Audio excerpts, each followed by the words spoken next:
प्रभु का धन्यवाद करती हूँ इस सुंदर समय के लिए, संगति के लिए, करुणा और दया के लिए, हर एक आशीष और बरकत के लिए जो उसने हम पर दी और हम धरती पे जिंदा हैं और उसका नाम ले सकते हैं। तो भाई बहनों, जागते रहना चाहिए, प्रार्थना करते रहना चाहिए, परमेश्वर के वचनों को सुनना चाहिए और दूसरे को सुनाना चाहिए। यही हमारा काम है और इस काम में हमें पीछे नहीं हटना है और परमेश्वर को हमेशा पुकारते रहना चाहिए। आज मैं आपके सामने जो वचन लेके आई हूँ उस पे परमेश्वर आशीष दे और प्रभु यीशु मसीह के नाम से मांगते हैं, आमीन।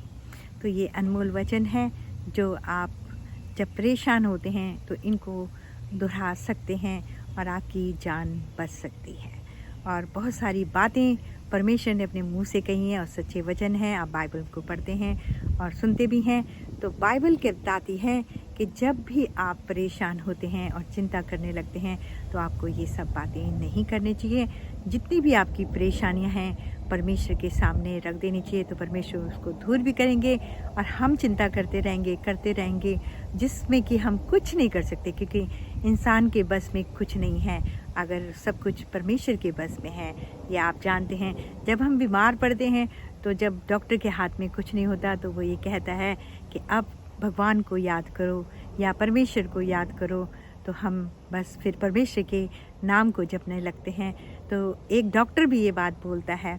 तो भाइयों बहनों, और बाइबल हमें बताती है चाहे धर्मी जो लोग होते हैं वो भागते भी रहेंगे तब भी वो मंजिल तक पहुंच जाते हैं, और वो गिर भी जाएं तो परमेश्वर यहोवा के पास लाखों करोड़ों स्वर्गदूत हैं, वो उसको खड़ा कर देंगे, वो कभी परेशान नहीं होंगे। और बाइबल को पढ़ने से पता चलता है कि धर्मी पर हमेशा परमेश्वर की नज़र होती है और जो सीधे साधे मन वाले लोग होते हैं, जो बच्चों के समान होते हैं, उनको परमेश्वर पसंद करता है। तभी वो कहता है अगर तेरा मन बच्चे के समान है तो मैं अंदर आकर तेरे साथ वास करूंगा और तेरी परेशानियों को दूर करूंगा। और परमेश्वर यहोवा के आने पर और उनके छूने से हर मनुष्य को सामर्थ मिलती है। तो हमारी जब परेशानियां आती हैं बीमारी में तो हमें अपने पड़ोसियों के लिए, अपने परिवार वालों के लिए, सबके लिए प्रार्थना करनी चाहिए। और जो स्वर्गीय पिता है वो इन प्रार्थनाओं को सुनेगा और मरीज़ उसकी प्रार्थना से बच जाएगा। चाहे मरीज़ ने कितने भी पाप किए हों, लेकिन परमेश्वर हिसाब नहीं रखेगा। और जो परमेश्वर ने बोला है वो सच्चे वचन होने की वजह से हमें परमेश्वर को हर बात कह देनी चाहिए कि परमेश्वर, जब हमारे पास हमसे काम नहीं होता कुछ, या हमारे लिए मुश्किल होते हैं, या हमने कुछ सीखना है, तो हम परमेश्वर पर छोड़ देते हैं और कहते हैं परमेश्वर हमें समझ दे, हम इस काम को करना चाहते हैं। और बहुत सारे लोग तो रोने लगते हैं। हमें रोना कभी नहीं चाहिए, ना ही हमें कोई उम्मीद छोड़नी चाहिए। हम परमेश्वर के लोग हैं और परमेश्वर हमारा पिता है और पिता हमेशा झोली भर भर के देता है और कोई उल्हाना भी नहीं देगा। हम किसी मनुष्य से जब मांगते हैं कि हमें ये चाहिए और जब वो हमें देता है तो ज़िंदगी भर वो उस बात के लिए बोलता रहता है कि मैंने तुम्हें दिए हैं और तुम मेरा एहसान मानो। लेकिन हमारा परमेश्वर ऐसा नहीं है। आप उससे मांग सकते हैं, बस एक ही शर्त है कि प्रभु यीशु मसीह के नाम से मांगिए और बाद में कहिए आमीन, तो आप सब कुछ प्राप्त कर सकते हैं। फ्री में आपको कुछ देने की वापस ज़रूरत नहीं होगी। तो भाई बहनों, बहुत सारी बातें बाइबल में लिखी हैं कि आप किसी गड्ढे में भी गिर जाते हैं तो परमेश्वर को पुकारिए, वो आपके अपने लोगों को भेजेगा और आपकी सहायता करेगा। और ये भी लिखा है बाइबल में कि धर्मी के बच्चे कभी भीख नहीं मांगते। और वास्तव में आप जानते हैं क्रिश्चियन लोग ज़्यादा भीख नहीं मांगते हैं क्योंकि उनका भरोसा परमेश्वर पर होता है और परमेश्वर उनकी सहायता करता है। और मेरे पर जब भी बुरा वक्त आता है, या मान लीजिए नौकरी चली गई है या मेरे पास कुछ नहीं है, वैसे ऐसा वक्त नहीं आया, खुदा का शुक्र है, और जब भी मेरे पास बुरा वक्त आता है तो मैं सारी बातें परमेश्वर के सामने रखती हूँ। और जब मैं सुबह, मेरे को उठने की आदत है, और जब मैं सुबह दरवाज़ा खोलती हूँ तो मुझे बहुत कुछ मिलता है। और रास्ते में भी जाती हूँ तो मुझको कभी $20, कभी $50 ऐसे पड़े हुए मिलते हैं और मैं उनको उठाती हूँ और परमेश्वर का धन्यवाद करती हूँ। और कभी कभी दूसरों को भी उससे मदद मिल जाती है। तो भाइयों बहनों, हमारा परमेश्वर तो बैठा ही देने के लिए है, तो हम क्यों फिक्र करें। हम अपने बाल नहीं गिन सकते, ना ही हम कल के बारे में चिंता कर सकते हैं, क्योंकि कल परमेश्वर खुद रखवाली करेगा। वो कहता है आज के लिए चिंता कर, कल के लिए चिंता मत कर, कल मैं हूँ तेरा पिता।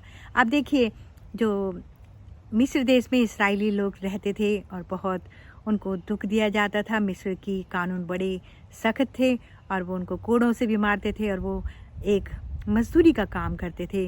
लेकिन वो परमेश्वर को जब उन्होंने पुकारा तो मूसा को तैयार किया और मूसा उनको छुड़ा कर लाया और परमेश्वर यहोवा ने मूसा को ही राजमहल में के अंदर वो पढ़ा और बड़ा हुआ और सारे जो महल के जो कानून थे, राजा का जो बेटी थी उसका बेटा बनाया और इस तरह से मूसा के द्वारा इस्राएलियों को वहाँ से निकाला गया और परमेश्वर मूसा के साथ था।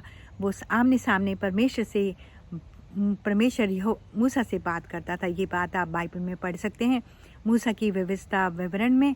और फिर जब उनको लेके निकला तो उन्होंने मिस्री के लोगों, जो वहाँ की औरतें थीं, उनके गहने और कीमती सामानों को मांग लिया और उनको भी परमेश्वर ने उनसे कहा कि इनको मांग लेना, क्योंकि कल मैं तुम्हें निकाल लेकर जाऊंगा जहाँ का मैंने इब्राहिम पिता से वादा किया है। और उन्होंने उससे मांगा, यानी कि जो मिस्री लोग थे वो लूट गए और इस्राएली लोगों ने सामान सोने चांदी का बटोर लिया और लेके निकल पड़े। उनके पास कुछ भी खाने को नहीं था। जिस कपड़े में वो निकले थे और खमीरी आटा लेके निकले थे वही उनके पास था। और जो उन्होंने मिस्री के लोगों से लिया था सिर्फ उनके पास वो था, गठरियाँ और भेड़ बकरियाँ थी। और 40 साल तक वो एक जंगल में घूमते रहे और परमेश्वर ने उनको बटे और मन्ना खिलाई, जो रात के शाम के समय आ जाती थी और वो लोग उसको बटोर लेते थे और दिन भर खाते थे।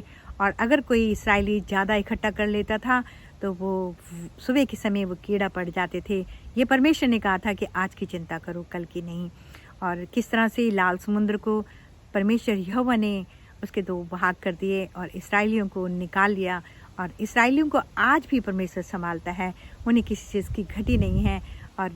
और वो परमेश्वर हमारा हमेशा एक बारी वादा कर ले, अगर आप एक बारी धर्मी बन जाए और अपनी बुराइयों को छोड़ दें तो परमेश्वर आपके नज़दीक आएगा और आपसे अपना काम भी कराएगा। और बाइबल में लिखा है, अब ये जो समय चल रहा है ये अंतिम समय है। तो बाइबल में लिखा है कि अंतिम समय में हमारे जो बच्चे हैं दर्शन देखेंगे और बूढ़े लोग भविष्यवाणियाँ करेंगे और परमेश्वर बहुत लोगों को इकट्ठा करेगा ताकि वो प्रचार कर सकें। और बाइबल को जब हम पढ़ते हैं तो ये भी लिखा है कि बहुत सारा प्रचार करा जाएगा संसार पर ताकि सब अन्य जातियाँ गवाही बने। तो आज आप जानते हैं कि इस समय भी जो बहुत परेशानियों में गुजरने वाला है, महंगाई, युद्ध और कोविड का समय चल रहा है, इस समय भी परमेश्वर सब अपने लोगों को संभाल रहा है और अच्छा से अच्छी भोजन दे रहा है और दया कर रहा है। तो ऐसा परमेश्वर कहाँ मिलेगा जो फ्री में देता है और आपका सोना चांदी कुछ नहीं लेता। वो बस चाहता है कि आप अपने घुटनों को टेकें और सर को झुकाएं और परमेश्वर को पुकारें, तो वो दुआओं को सुनेगा और कबूल करेगा। तो भाइयों बहनों, जो धर्मी लोग होते हैं उन्हें किसी चीज़ की कमी नहीं होती और धर्मियों को काम है परमेश्वर के वचनों को भी सुनाना, क्योंकि वो अच्छे से जानते हैं। तो जागते रहिए, प्रार्थना करते रहिए, सबके लिए प्रार्थना करिए और पीछे मत हटिए, किसी से घृणा मत करिए। अगर कोई आपको दुख भी देता है तो भी आप उसके लिए प्रार्थना करिए, उससे घृणा मत करिए, मत भूलिए, वो अलग बात है। लेकिन एक प्रार्थना करने से एक इंसान बच सकता है, वो अपनी बुराइयों को छोड़ सकता है। बुरे इंसान को आप नहीं सुधार सकते, लेकिन परमेश्वर चाहे तो उसको छू कर उसके गुनाहों को दूर कर सकता है और उसकी परेशानियों को माफ़ भी कर सकता है, दूर भी कर सकता है। और आपकी प्रार्थना से एक मरीज बच सकता है तो एक पापी भी बच सकता है। ये परमेश्वर का वादा है। तो परमेश्वर ने हमेशा दया करी है और इतनी दया करी है कि उसने अपने बेटों को हमारे लिए दे दिया और उसने कोड़े खाए और सूली पे चढ़ा और मर गया और तीसरे दिन फिर जी उठा और अपने पिता के घर पहुंच गया है और वो फिर आएगा बादलों पर हमें लेने के लिए। तो तैयार रहिए, वो आए तो हमें शर्मिंदगी ना उठानी पड़े और हम उसके साथ जा सकें, ताकि जहाँ जो भी जगह पर वो है वो हमें भी रख सके। तो परमेश्वर का धन्यवाद हो इन सब अनमोल वचनों के लिए। परमेश्वर आशीष दें और हमें संभालें। प्रभु यीशु मसीह के नाम से मांगती हूँ, आमीन।